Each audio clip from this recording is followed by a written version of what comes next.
Para mim é um privilégio poder vir aqui, compartilhar aquilo que Deus tem ministrado ao meu coração e ver vocês aqui também adorando, sabendo que tantas pessoas estão sendo alcançadas em casa, você que está nos assistindo online, seja bem-vindo aqui também, que você possa parar tudo agora, para que você possa aprender a palavra de Deus junto com a gente.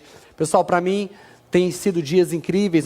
Ontem nós tivemos o nosso café com o pastor e estava muito gostoso, recepcionamos novos membros, já vamos ter um novo café com o pastor, acho que agora em agosto, porque esse já estava esgotado.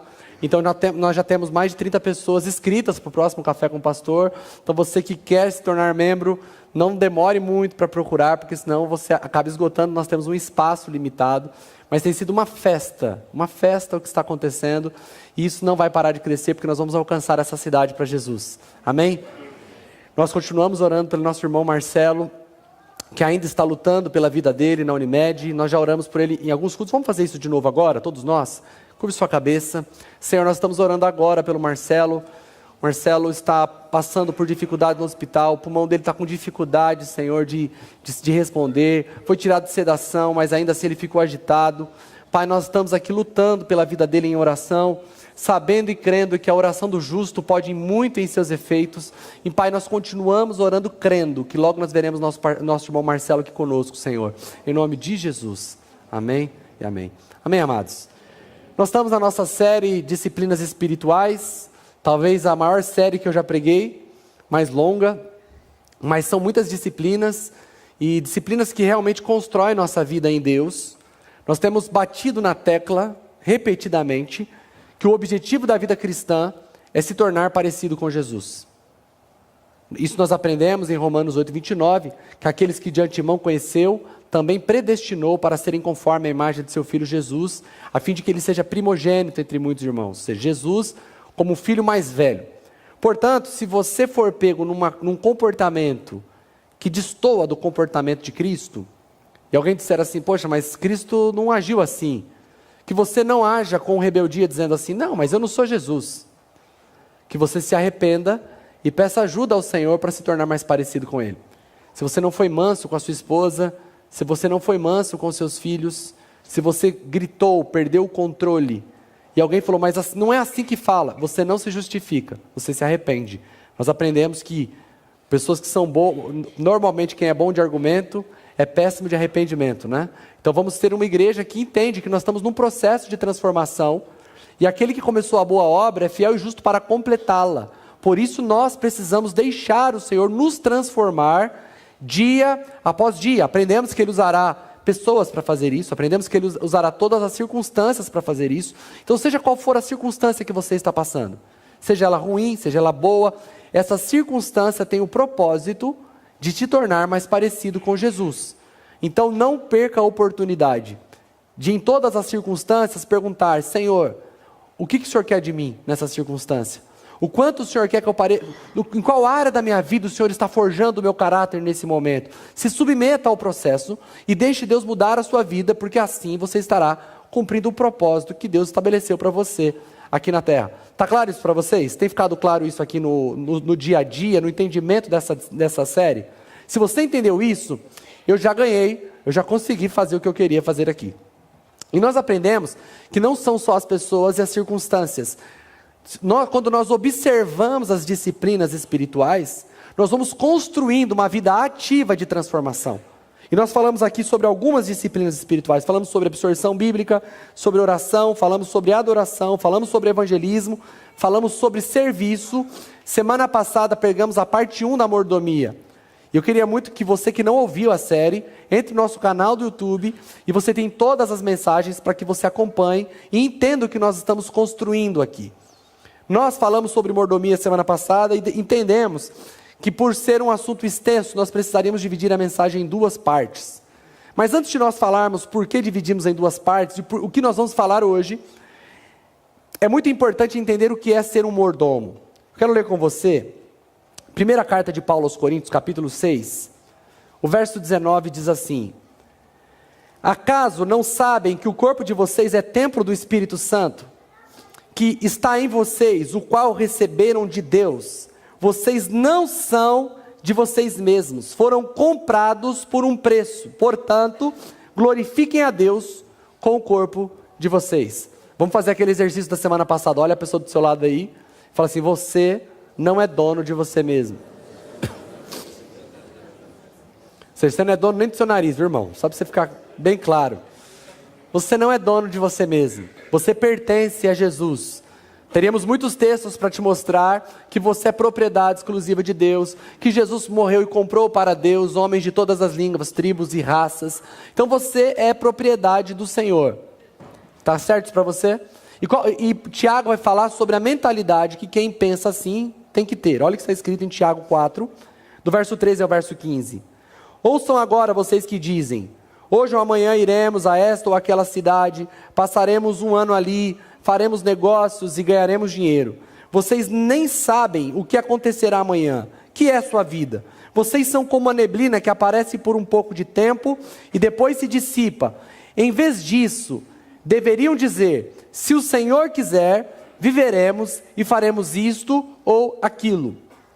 Então Tiago está dizendo que uma pessoa, quando entende que ela tem um Senhor, e a palavra Senhor aqui é a palavra Kyrios, e a palavra Kyrios falava-se de pessoas que entendiam ser propriedade de um dono. Então Tiago está dizendo assim, olha, você que entende que você não pertence a você mesmo, pare de usar a linguagem como se você fosse dono de si mesmo. Não diga assim, eu vou fazer, diga assim, se o Senhor permitir. Isso é reconhecimento de senhorio, isso é humildade e submissão ao controle de Deus sobre sua vida. Você precisa desenvolver essa mentalidade.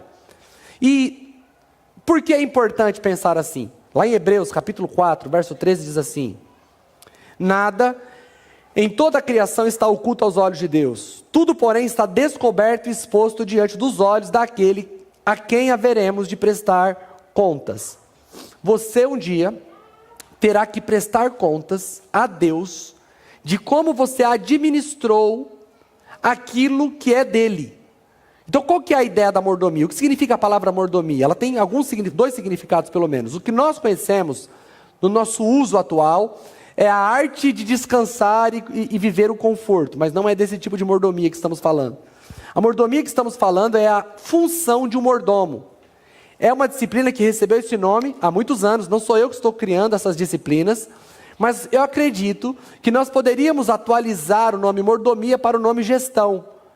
Ou seja, porque o mordomo é aquele que está gerindo algo que não lhe pertence. Então todo cristão precisa ter a consciência de que ele está administrando algo que não lhe pertence. Deus colocou ele aqui para ele cuidar de coisas que pertencem a Deus. Nós aprendemos semana passada que até os nossos filhos, que são herança do Senhor, a palavra herança, que significa propriedade, até os nossos filhos não nos pertence. Por isso você deveria criar o seu filho com mais responsabilidade, porque um dia Deus vai te perguntar o que você fez com os filhos que Ele colocou na tua mão.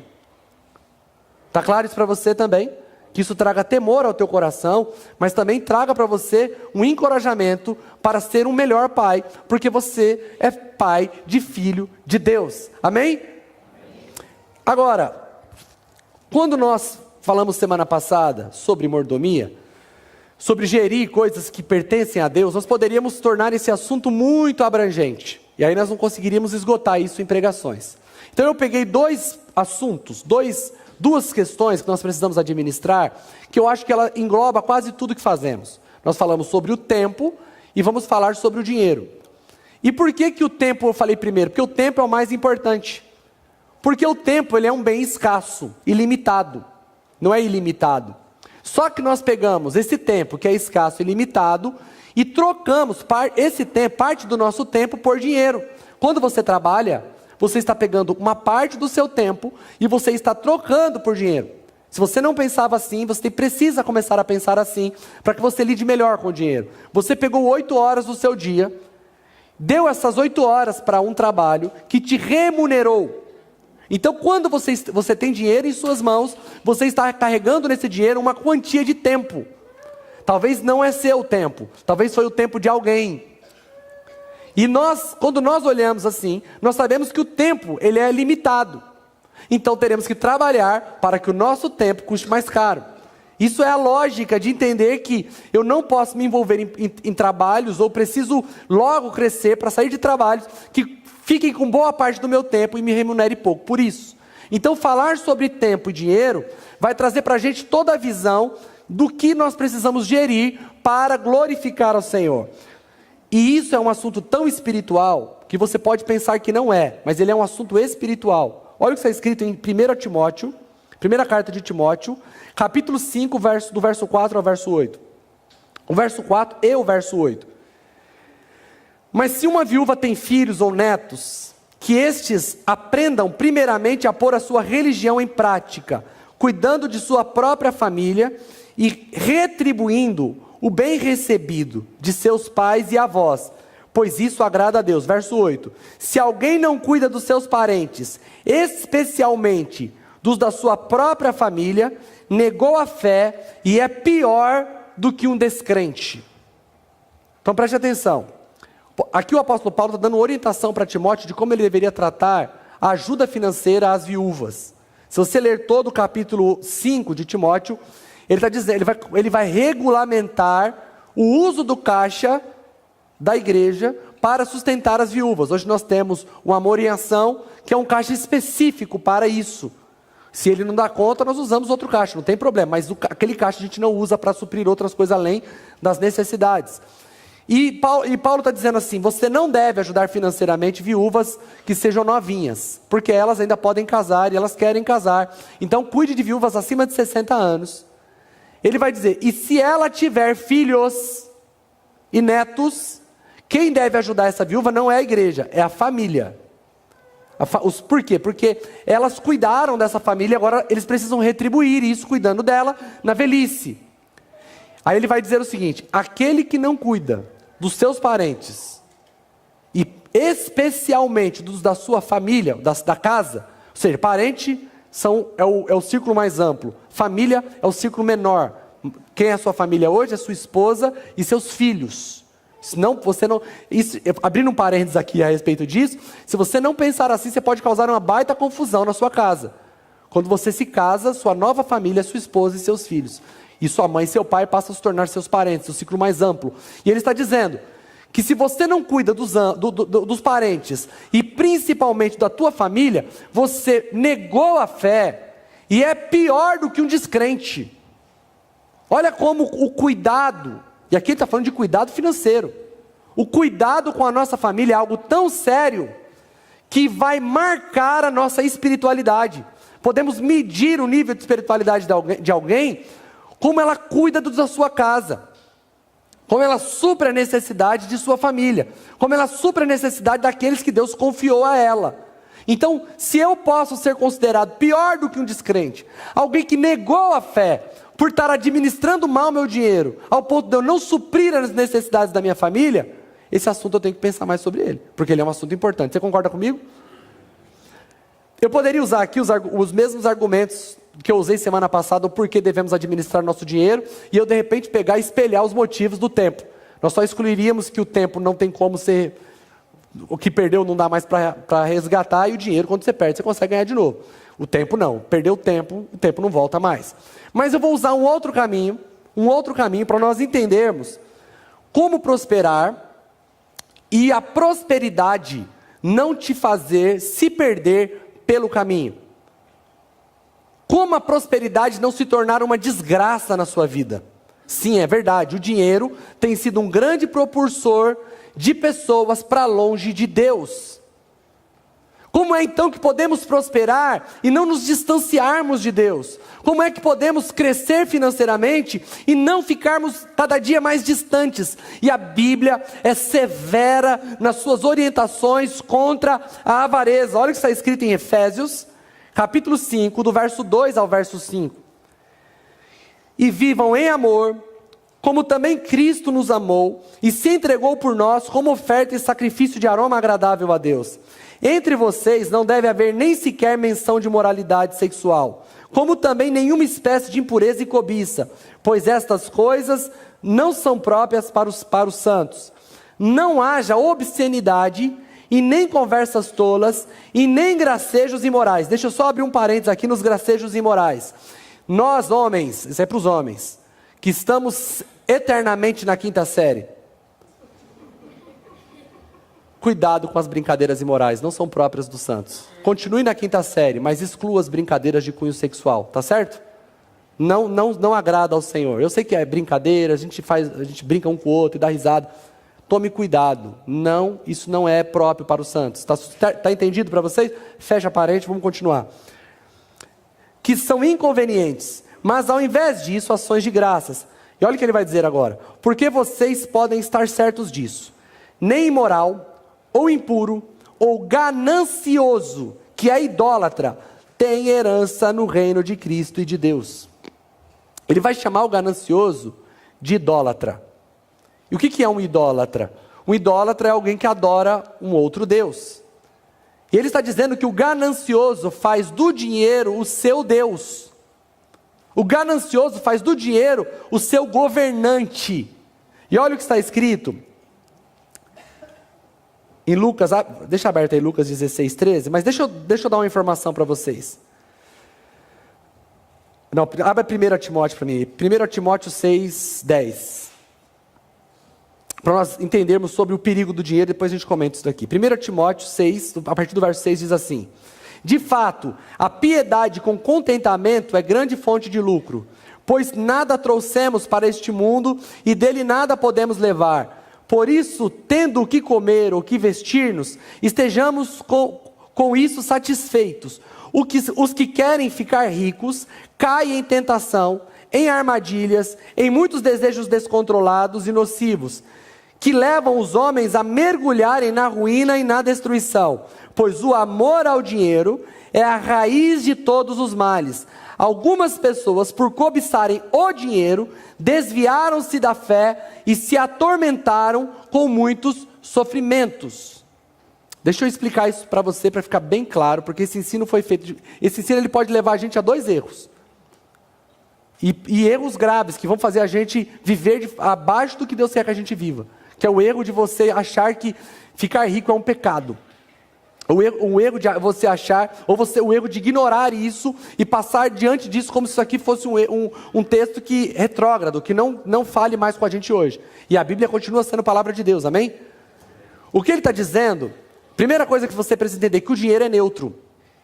O dinheiro não carrega maldade ou bondade. O dinheiro é um ativo que nós trocamos por tempo, a gente já falou aqui. O que Paulo está dizendo é que quando uma pessoa quer ficar rica, ela não quer prosperar. Ela não quer abençoar a sua geração. Ela não quer ser excelente. Ela não quer ajudar, ela não quer resolver as necessidades. Ela não está preocupada como ela pode servir a comunidade que ela vive. Ela quer ficar rica. Ela está olhando pro dinheiro. Essa pessoa que não quer resolver o problema e ao resolver o problema ser remunerado por isso, essa pessoa vai cair em tentações. Porque quando nós queremos o dinheiro e não resolvermos questões, e não sermos excelentes, nós poderemos ser tentados a aceitar um caminho intermediário para a prosperidade que não agrada a Deus. Acredite em mim, quanto mais você crescer, quanto mais você envolver em alguns espaços na camada do mercado, você será tentado a se prostituir financeiramente. Você será tentado a aceitar propina, você vai ser tentado a aceitar suborno, e se você não tiver no teu coração que você não está ali para ficar rico, você está ali para resolver problemas, e se você ficar rico, isso é recompensa do seu trabalho, você será tentado a fazer coisas que o Senhor não se agrada. Ele não está dizendo que o dinheiro é a raiz de todos os males, ele está dizendo que o amor ao dinheiro é a raiz de todos os males. Pessoas que são apaixonadas, poderiam usar a frase de Salomão. Salomão diz que aquele que corre atrás do dinheiro, jamais se fartará dele. Então nós temos que, antes de começarmos a falar sobre gestão do dinheiro, porque eu posso passar uma impressão assim, vou te ensinar a gerir, para você ficar mais milionário e rico e ter muito dinheiro, porque o dinheiro é o foco da nossa vida, e não é. Nós temos que aprender a gerir o dinheiro, porque nós entendemos que ele pertence ao Senhor. Nós vamos falar mais sobre isso, e nós precisamos dar ao Senhor uma resposta de uma boa gestão. Está comigo? Está entendendo? Quando o dinheiro é o único alvo, e o desejo de ser rico é o maior dos nossos desejos, é o maior alvo de nossa vida, e sem contentamento seremos constantemente tentados. Por que o que é o contentamento? O contentamento é o seguinte: o quanto eu preciso, o quanto eu preciso, mas seja generoso, o quanto você precisa. Nós sabemos que hoje o salário mínimo do Brasil não cobre as necessidades básicas de uma pessoa. Se você ganha um salário mínimo, sua mulher também ganha um salário mínimo, vocês estão passando dificuldades, vocês estão vivendo uma vida limitada. Quando ele fala, tendo que comer, tendo que vestir, seja grato, ele está falando de uma outra realidade, de um outro tempo. Nós sabemos que esse comer e vestir para os nossos dias hoje, nós pagamos imposto em tudo que compramos. Hoje, o remédio é caro, você não se locomove a grandes distâncias sem carro, e se você não vai de carro, você vai de ônibus, você não vai de Uber, se você não vai de ônibus, você vai de Uber, tudo é caro. Se você fizesse uma conta mínima para viver tranquilamente, podendo comer bem, se vestir, suprir todas as necessidades da sua família, já seria muito mais do que um salário mínimo. Então, quando eu digo de contentamento, eu não quero te incentivar a viver uma vida na miséria, sem poder cuidar da tua família. Seja generoso. Por que é importante o contentamento? Porque vai chegar um nível na sua vida que você será tentado a continuar no mesmo ritmo que você sempre esteve, já tendo alcançado o necessário para viver bem.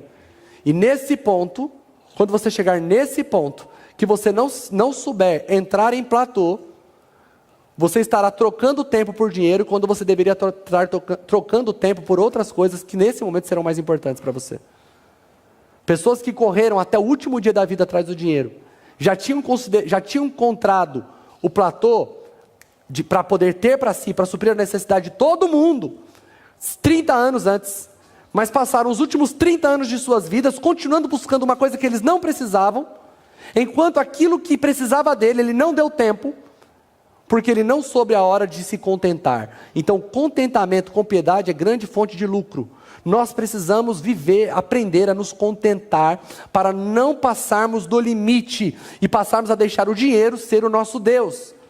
Eu estou sendo bem enfático com isso, queridos, porque o dinheiro pode se tornar o seu senhor.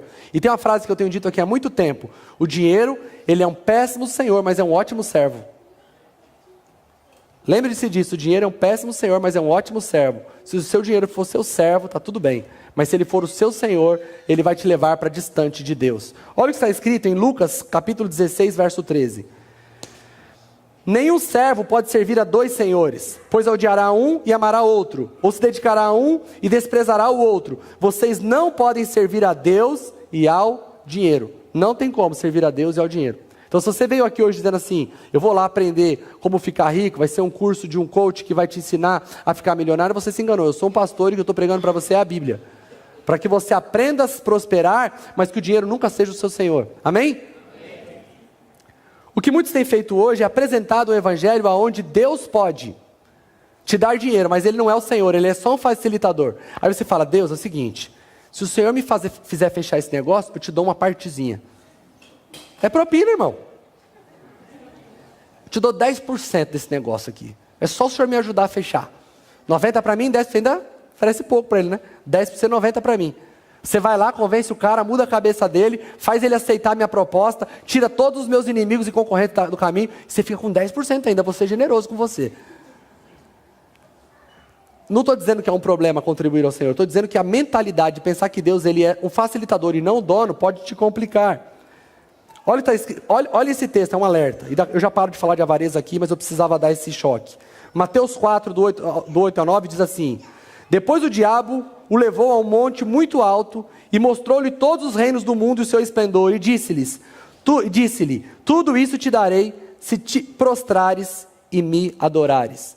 O diabo pegou, levou Jesus a um alto monte, mostrou todos os reinos e o seu esplendor e disse assim: se você me adorar, eu te dou dinheiro. O Deus que troca, preste atenção, o Deus que troca dinheiro por adoração não é o Deus que nós servimos, é o diabo. Então, se você está querendo fazer troca e barganha com Deus, não é o Deus da Bíblia que você está servindo ao diabo. É o diabo que vai exigir de você adoração para te dar dinheiro, não o nosso Deus.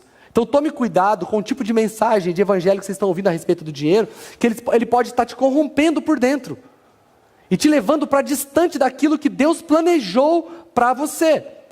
Tendo falado sobre isso, é muito importante nós pensarmos, todos nós queremos prosperar, todos nós. Porque prosperar significa ter resultado daquilo que você faz. Ninguém quer passar o mês todo trabalhando, chegar no final do mês e não ter dinheiro. Um CLT vive por 2 dias no mês, vive pelo 5º dia útil e dia 20. É incrível isso, a pessoa perde todo o resto que está no meio do caminho.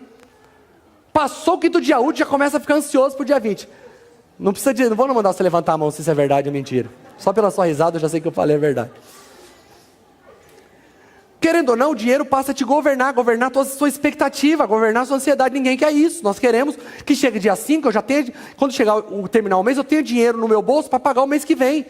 Quem não quer isso? Fala a verdade.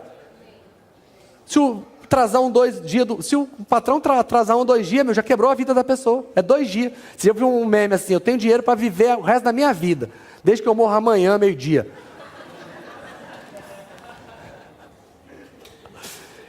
Ninguém quer viver isso. A gente quer ter dinheiro suficiente para poder suprir as nossas necessidades, não é verdade? Todos nós queremos que sobre dinheiro para que nós possamos passear com a nossa família. Todos nós queremos ter dinheiro suficiente para trocar de carro, para não ter que ficar andando com um carro que quebra toda semana. Todos queremos ter condições de um dia, não precisar trabalhar a vida toda. Chegar um tempo que você tenha criado uma renda passiva, que você possa descansar um pouco e viver dos frutos do seu trabalho. Todos nós queremos isso. Todo homem, preste atenção nisso, tá? Todo homem deveria desejar ganhar tão bem, ao ponto de chegar para tua esposa e falar assim, ó, você trabalha se você quiser, tá? Se te fizer bem trabalhar, se for te fazer sentir útil, você pode trabalhar, tranquila, tá? Mas se você quiser parar hoje, eu tenho dinheiro para cuidar de você e dos nossos filhos. E se você não deseja isso aí, provavelmente você tenha sido influenciado por uma agenda feminista que mudou tudo e não é a agenda bíblica. Entende? Então, se você é homem, você deveria desejar. Eu quero sustentar. Minha mulher quiser trabalhar, eu vou empoderar ela para ela fazer o que ela quiser, amém? Mas ela pode fazer o que ela quiser, inclusive ficar em casa e cuidar da gente. Entende isso, gente? Nós precisamos desejar isso, os homens. Eu sei que não é a realidade de todos os homens. Tem muitos homens que se a mulher não trabalhar, não dá. Se os salários não forem somados, não dá para pagar as contas. Eu sei, eu não sou hipócrita. Mas o homem deveria desejar profundamente, Senhor, eu não vou dormir em paz enquanto eu não conseguir ganhar o suficiente para fazer essa proposta para minha esposa. Esse deve ser o desejo de todos vocês, homens, amém? Quero ver um amém grosso aí, amém. Amém. Porque aí as irmãs já ajudam no amém, né? As irmãs falam, eu vi uns amém fino, perder para os homens, amém.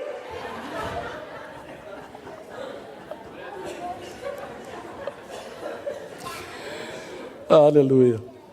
Agora, como continuar desejando essas coisas sem perder e acabar dobrado aos pés do diabo? Como desejar tudo isso e não terminar a vida mal? Primeiro, devemos entender que tudo pertence ao Senhor. Olha o que diz em Salmo 24, 1. Do Senhor é a terra e tudo que nela existe, o mundo e os que nele vivem. Olha o que está escrito em Ageu 2, versos 6 ao 8. Assim diz o Senhor dos Exércitos, dentro de pouco tempo farei tremer o céu, a terra, o mar e o continente. Farei tremer todas as nações, as quais trarão para cá os seus tesouros.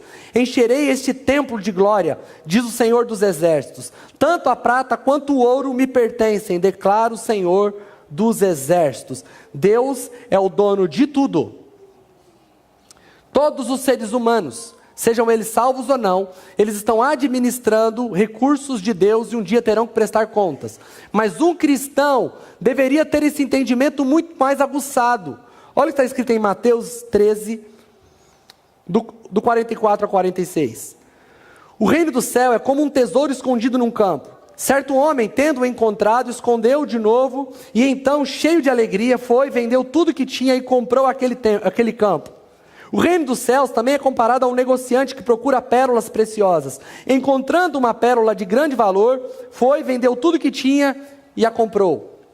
O que isso significa? Que o reino de Deus custa tudo que temos. Quando alguém é salvo, ele entendeu que ele não é mais dono de nada. O homem que encontrou um tesouro, pegou tudo que tinha e comprou o campo que tinha um tesouro. O reino de Deus é semelhante a isso.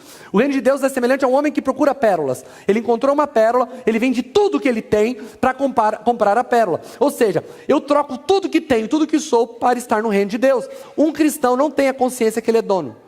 Um cristão entende que sua casa é casa de Deus, ele entende que o seu tempo é tempo de Deus, ele entende que o seu dinheiro é dinheiro de Deus. Tudo que tenho pertence ao Senhor. Você entende isso? Você entende isso? Nós temos orado para que no futuro nós tenhamos muitas casas, muitos anfitriões que digam assim: pode usar minha casa para fazer uma célula. Casas bonitas, casas espaçosas. E eu sei que dá trabalho, eu sou anfitrião de célula. Toda semana, quinta-feira, nossa casa ela fica perfeita para poder receber as pessoas. É o dia que a gente mais limpa a casa. Depois surge, nós juntamos, os irmãos nos ajudam para limpar. Na sexta-feira eu e minha mulher terminamos de organizar as coisas. E eu me sinto tenho muito prazer em fazer isso, porque a minha casa é casa de Deus, não é minha casa. Ela serve ao propósito do dono dela. Amém? Que a sua casa também sirva ao propósito, que você um dia diga assim: pode fazer aqui. Minha casa está aqui para servir, para nós ganharmos essa cidade para Jesus. Porque isso é o entendimento que a minha casa é casa de Deus, meu tempo é tempo de Deus, meu dinheiro é dinheiro de Deus. Em segundo lugar, o que fazemos para nós não nos perdermos, mesmo desejando coisas que são lícitas? Devemos usar o nosso dinheiro, o dinheiro que está nas nossas mãos, para o interesse do dono. Vamos entender. Se Deus é o dono do dinheiro, eu sou um administrador, e Ele pôs o dinheiro em minha mão, para administrar. Nós precisamos administrar isso para os interesses do dono. Vou dar um exemplo para vocês do que é um mordomo. José, que nós erroneamente o chamamos de José do Egito. Ele não era do Egito. 11º filho de Jacó, foi vendido para o Egito como escravo, chegou na casa de Potifar e começou a administrar os bens de Potifar.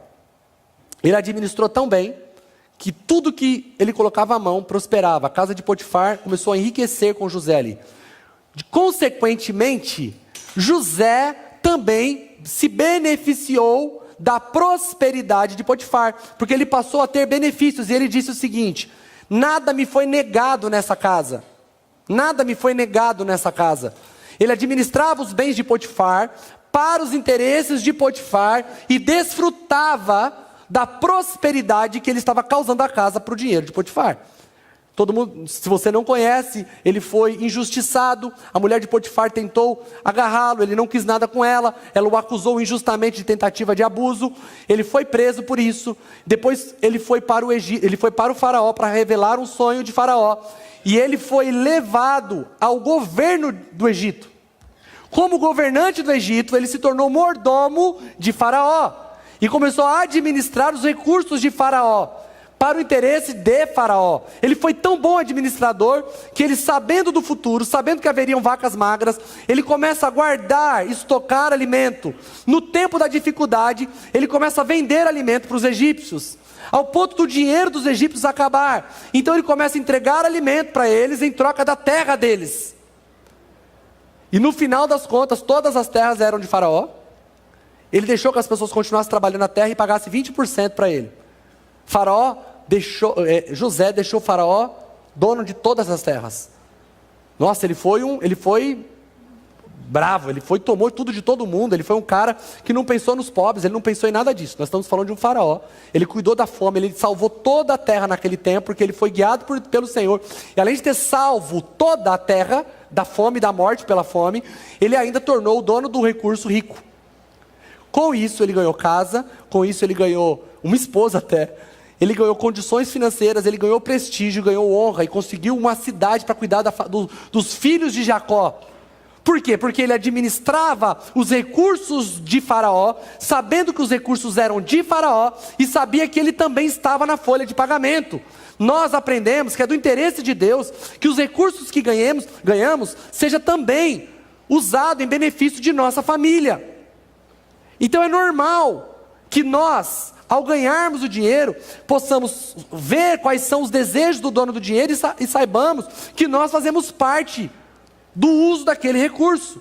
Quando nós pensamos assim, nós falamos: Senhor, onde o Senhor quer que eu gaste meu dinheiro?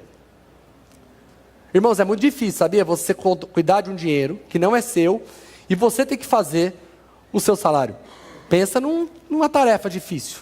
Eu passo por isso algumas vezes. Uma das empresas que eu tenho, o meu sócio fala: você decide, somos 50%, mas os outros custos, algum benefício que você precisa usar, você decide. E eu chego diante às vezes do computador e falo: eu preciso de tal coisa, vou comprar com o dinheiro da empresa. Eu penso: será que é justo? Será que não é justo? Por que eu tenho esse temor? Porque eu estou lidando com dinheiro que não é só meu. Eu tenho que prestar conta, então eu tenho que ser justo com a administração desse dinheiro. O mais justo possível. Eu prefiro, como um bom cristão, o apóstolo Paulo fala que um bom cristão prefere sofrer o dano do que causar o dano a alguém. Então seja sempre pronto. É melhor você sofrer o dano do que causar o dano a alguém.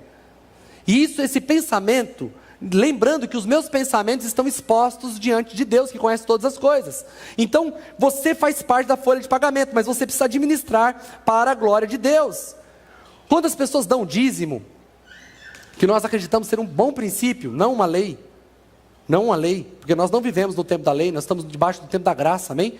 Então não existe nenhuma lei que possa nos levar ao inferno, porque Cristo nos justificou e somos justificados pela justiça de Cristo. Não é você devolver o dízimo que te torna justo, está certo isso para você? Mas nós acreditamos que é um princípio totalmente compatível com o Novo Testamento, porque ele é regular, sistemático e é proporcional. Cada um dá daquilo que Deus tem dado a ele. Está tudo certo. Qual é o problema do dízimo? É que umas pessoas dão dízimo, elas pensam assim, olha a mentalidade delas. Eu dou 10% para Deus, que os 10% é de Deus e os 90% é meu, eu faço do jeito que eu quero. Uma vez eu recebi um rapaz da minha empresa, ele sabia que eu era empresário, empreendedor, novo ainda. Ele também novo, chegou para mim e falou, cara, as coisas não dão certo para mim. Eu sou dizimista. Eu nunca falhei com dízimo. A minha vida toda eu dei o dízimo certinho, mas as coisas não dão certo para mim. Aí eu falei, mas você é fiel com os recursos de Deus? Ele falou, já te falei, cara, eu nunca falei com o dízimo. Eu falei, cara, você está maluco? Aí ele, como assim? Eu falei, você está achando que é 10% que é de Deus? 100% é de Deus. É que 10% você dá para outras pessoas administrarem, a responsabilidade é delas. Agora 90% é responsabilidade sua. Se você não for fiel aos 90%, não adianta ser fiel aos 10%. Está entendendo isso? Isso é sério. Porque tem gente que pensa que está comprando a prosperidade quando ele dá 10% para Deus. Isso é um engano. Quando você dá 10%, você só está usando o seu recurso para além de si mesmo.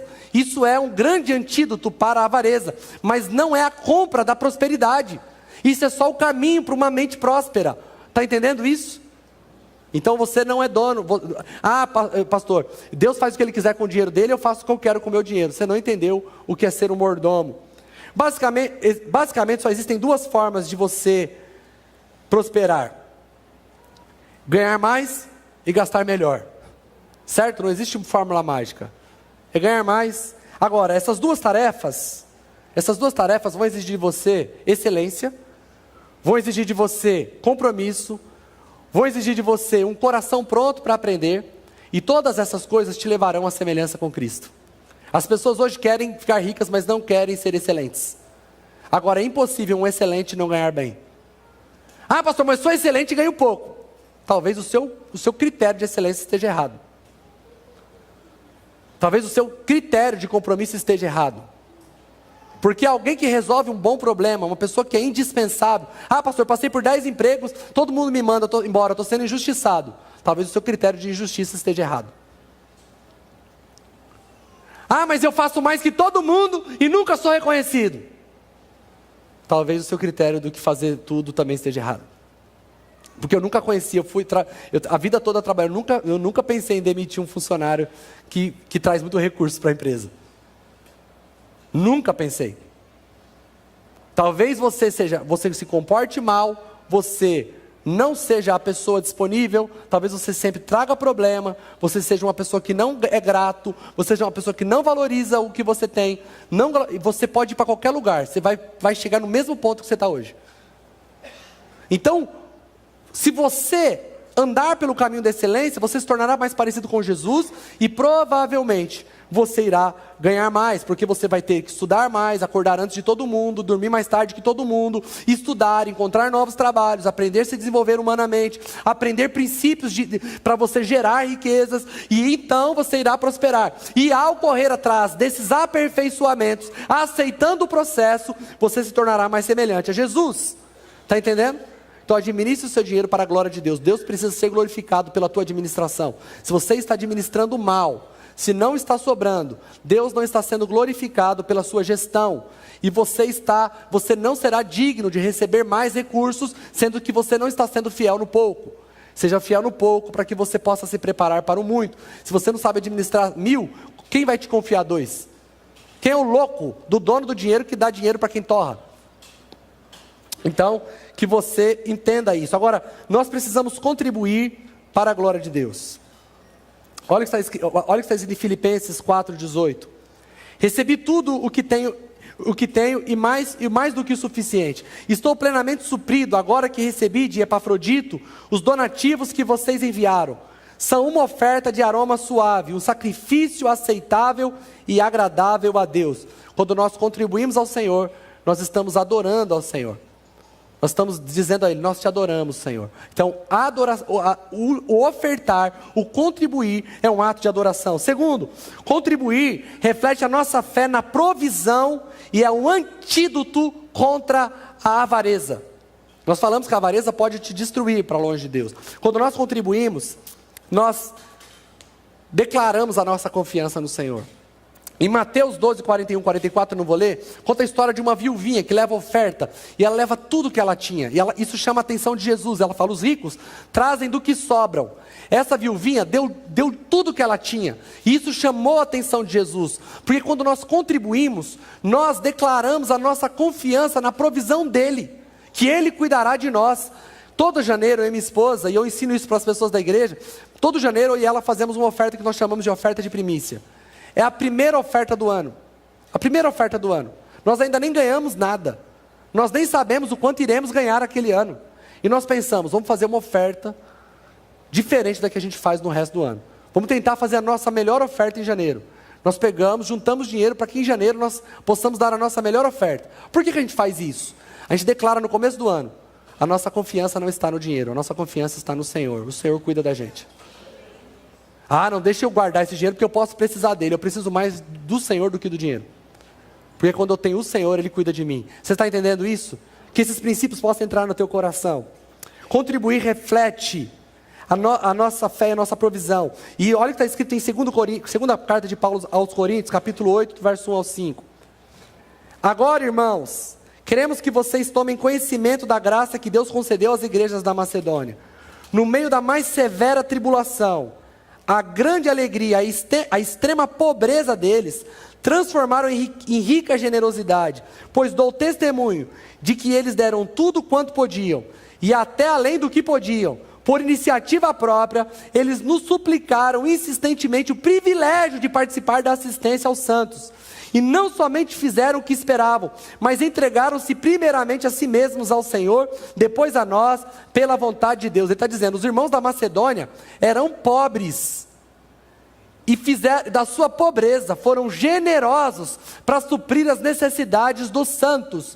Quando alguém que tem pouca condição fala, eu quero contribuir, ela está dizendo assim, Senhor, eu confio no Senhor, e não importa o quanto eu tenho, eu quero participar do que o Senhor está fazendo, porque eu entendo que tudo que eu tenho é seu. Irmãos, está ficando claro para vocês como isso é maravilhoso? É um entendimento muito maravilhoso, para a minha vida é. Contribuir reflete a nossa fidelidade espiritual.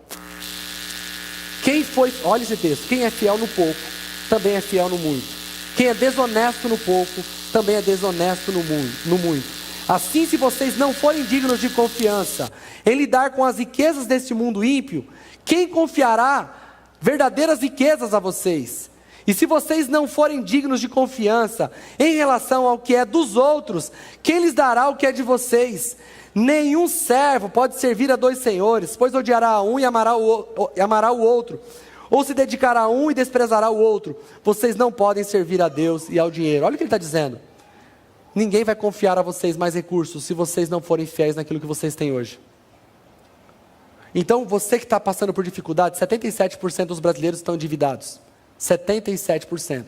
Eu não sei se essa estatística se aplica aqui dentro dessa comunidade. 77% de vocês estão endividados hoje. Endividados assim, não estão conseguindo trabalhar para pagar suas próprias contas. Vamos crer que nós estamos numa igreja que nós conseguimos romper a barreira do mundo. Então, vamos pensar que generosamente, que 50% de vocês aqui hoje estão endividados. Trabalham e não conseguem suprir as suas próprias necessidades. Está na hora de você se arrepender e buscar ajuda para aprender a gerir o seu dinheiro, porque você glorifica a Deus quando você gere bem. E se você não aprender a gerir bem o pouco, Deus nunca te entregará mais. Está certo isso para você? Eu poderia usar aqui alguns textos para mostrar que A fidelidade ao Senhor é manifestada a partir do momento que nós administramos aquilo que Ele pôs em nossas mãos. Nós temos duas parábolas, em Mateus 25 e Lucas 19, que contam a parábola dos talentos e a parábola das minas. Preste atenção, Deus diz que o reino de Deus é comparado a um homem que distribui talento. Ele vai lá e dá talentos a 3 servos. E os 5, 2 e 1. O que ganhou 2 multiplicou para 4, o que ganhou 5 multiplicou para 10, o que ganhou 1 enterrou, não administrou. Quando chegou o dia da prestação de contas, o que guardou 1 foi considerado servo infiel. Se você só guardar, você já é considerado infiel. Imagina se o Senhor voltasse e falasse: cadê o talento? Gastei. Ele enterrou e foi considerado infiel. Imagina se você gastou 1. Agora, os que foram considerados fiéis ganharam a possibilidade de continuar gerindo esse recurso na eternidade. Os que ganharam, aí ele conta uma outra parábola diferente. Ele fala, ele pegou 10 servos, deu uma mina para cada um. Uma mina é uma quantidade financeira também. E depois chamou 3 para prestarem contas. Um multiplicou, o outro multiplicou e o outro enterrou. Os 2 que multiplicaram ganharam cidades para governar. Na eternidade haverão cidades. E muitos de nós governarão cidades. A quantidade de cidades que você vai governar depende de como você administrou os recursos que Ele te entregou aqui. Então, o jeito que administramos nosso dinheiro também é uma preparação para a eternidade. E por último, contribuir deve revelar um coração alegre e grato.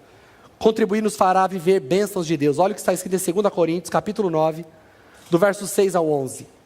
Lembre-se, aquele que semeia com moderação, também colherá moderadamente. Aquele que semeia com fartura, também colherá fartamente. Cada um contribua conforme determinou no coração, não por pesar, não por obrigação, pois Deus ama a quem dá com alegria.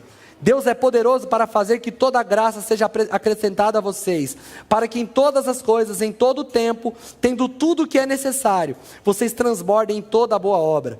Como está escrito, contribuiu generosamente aos pobres, distribuiu generosamente aos pobres, a sua justiça permanece para sempre. Aquele que supre a semente ao que semeia, e o pão ao que come, também o suprirá, e multiplicará a semente e fará crescer o fruto da justiça de vocês.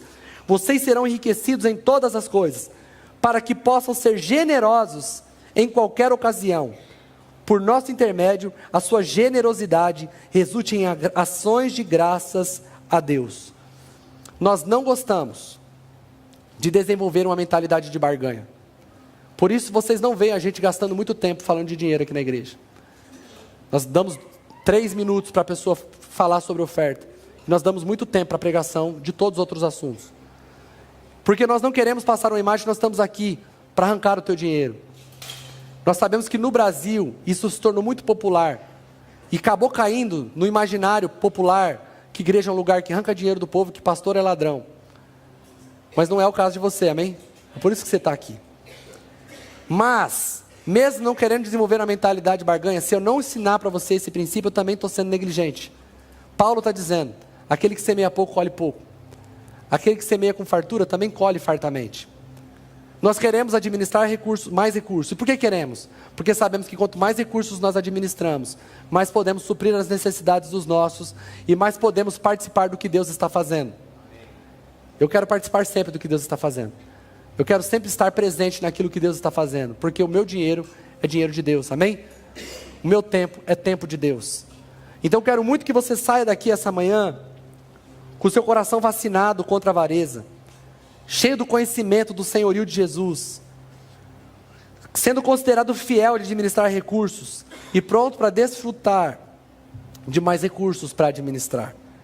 Nem o ensino das Escrituras, que não tem um ensino equilibrado sobre o dinheiro, ele é completo. Você precisa lidar com isso, você lida com isso todos os dias. E que você possa lidar com isso de forma espiritual, sabendo que você está administrando o seu dinheiro para a glória de Deus. Amém? Quero convidar você a ficar em pé nessa manhã.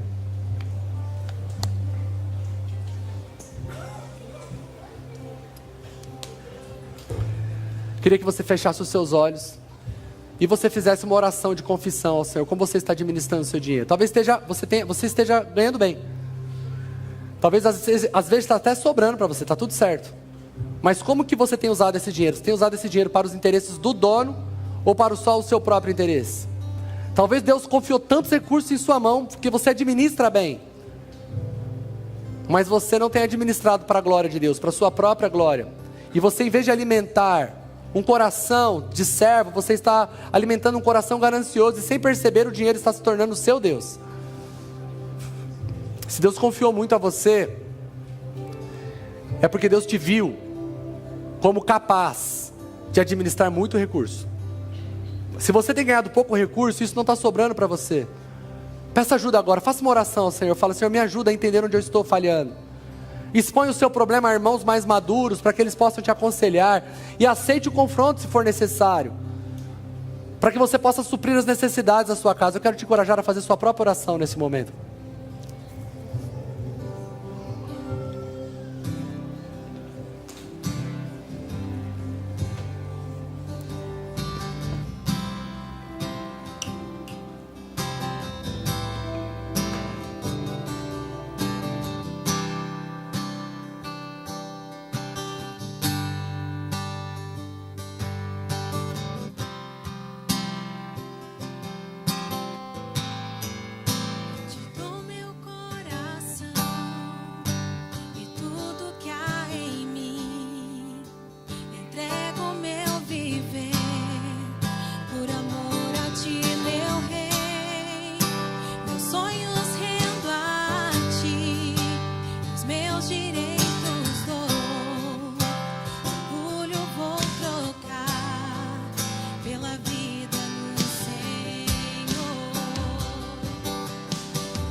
Partilhando tua dor.